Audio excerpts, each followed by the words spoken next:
Alright, so we've now got all 4 arcs of Andor Season 2 behind us. And so let's talk about the series as a whole. I think that this will be the best season of television that is released this year. I do not think that there is much competition in the terms of grand scale and just character moments. Like, this season made sure to give every character a satisfying arc that, even though we are skipping a lot of time in between arcs, we still feel a natural progression for them. And so one of the big things I've learned about this show is that originally the goal was to have 5 seasons. So that means each arc that happens this season was supposed to be its own season of television, which I can see the way they could have done it, but at the same time, fitting them into 3 episodes was so good. And I think had these stories been dragged on for a whole season, and this overarching story been dragged on for a whole season, I don't think it would have hit as well. Plus the fact that I think this show could have hit burnout. A lot of people would have probably been burnt out trying to make it to the quality and the craft that it already was, because it already took 3 years to get from season 1 to season 2. So imagine spending 12 more years afterwards, or 9 more years, I think it would have been, 9 more years trying to craft this. It would be intense. And I understand the decision by Tony Gilroy to just cut it down to 1 season and then have every arc be years. I do think that it benefits and hinders the season, but one thing that's for sure is that every character that is introduced in Andor gets an ending that makes total sense. And this is where we're going to be talking real spoilers. Andor, of course, gets set up to be right back into, leading right into Rogue One. Of course, a lot of the characters are in their Rogue One starting points. Now, where we need to talk about are the ones who aren't. Let's start with the first one. Brazo, that was a devastating death, and the one time stormtroopers actually could aim. That hurt, but I'm going to be honest, seeing B2 in the final episode just living his best life, that really brought a nice little warmness to my heart, because I was so happy to see him alive and well, and that was awesome. I do think that one of the most devastating endings is by our Imperial power couple of Cyril and Dedra. Those two met fates that are insane to me, but they make perfect sense. My favorite is Cyril, who, after chasing this man for so long, his Jean Valjean in Andor, and I was thinking this the same time, and the whole time, and then all of a sudden, just to be asked, "Who are you?"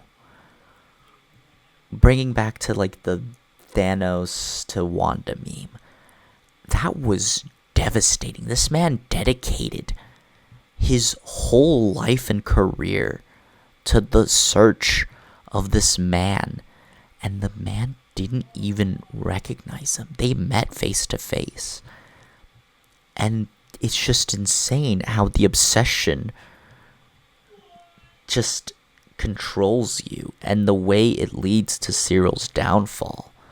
It's just so good, and seeing his death in episode 8 was insane. I was jaw dropped, because we always knew that Andor was safe, but Cyril was just what a way to go.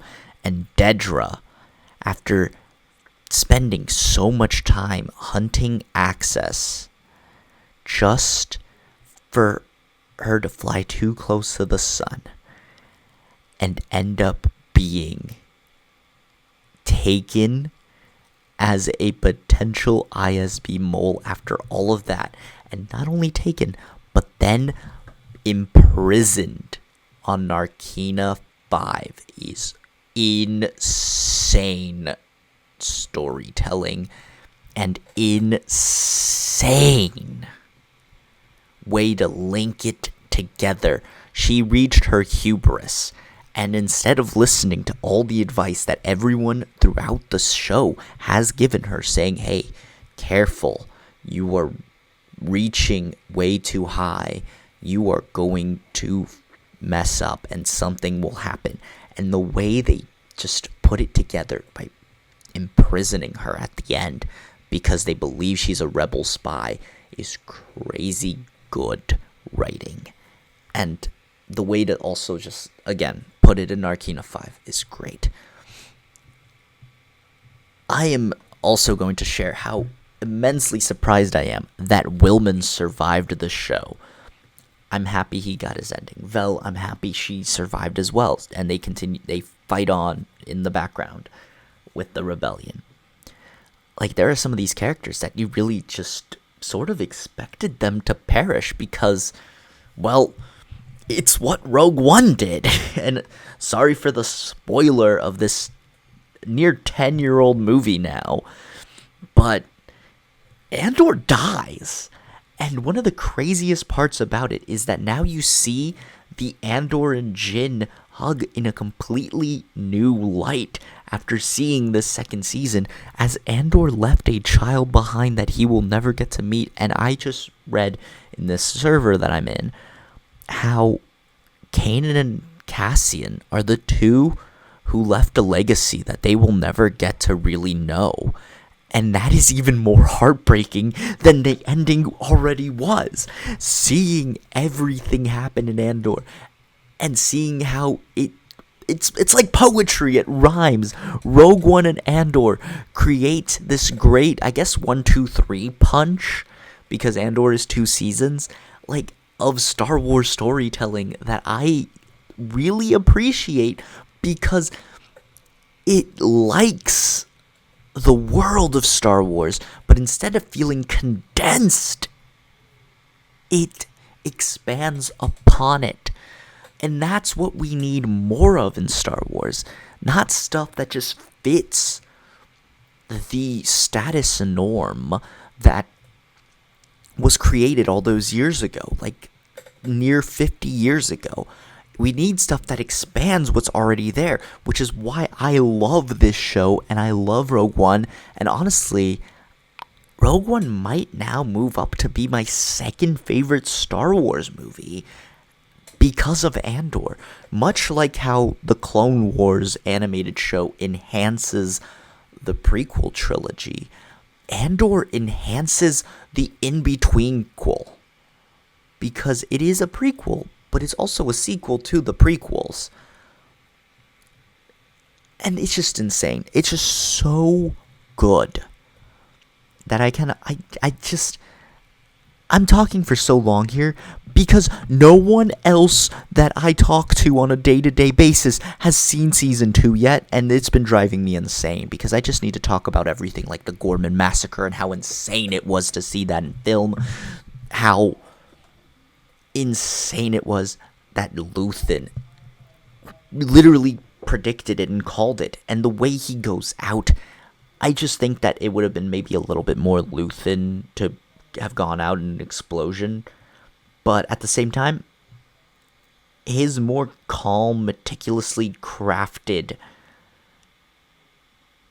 ending was way more engaging and interesting. Having Clea clean up how he could have survived and like clean up the pieces was insane, and it was genius because it made more sense. And then we also get more Clea backstory.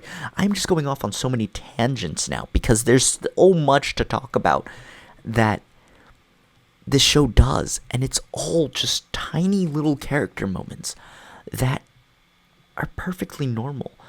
How Melshi is like Andor's ride or die after Narkina.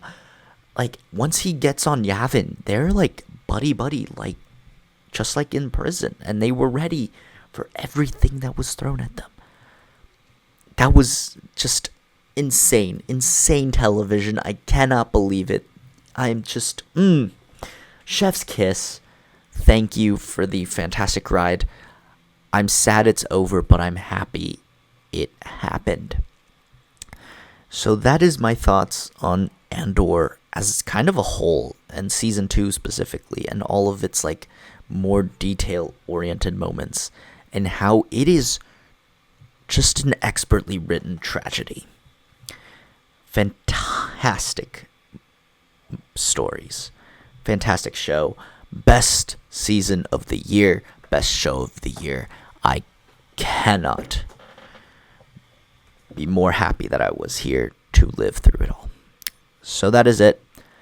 If you enjoyed, leave a like, comment down below your thoughts on Andor Season 2 and what you thought of it, because I'm hoping that if you watch this for all 11 minutes, you had already seen all of Andor Season 2. So leave your thoughts, subscribe if you haven't already, and other than that, I will leave you guys to it.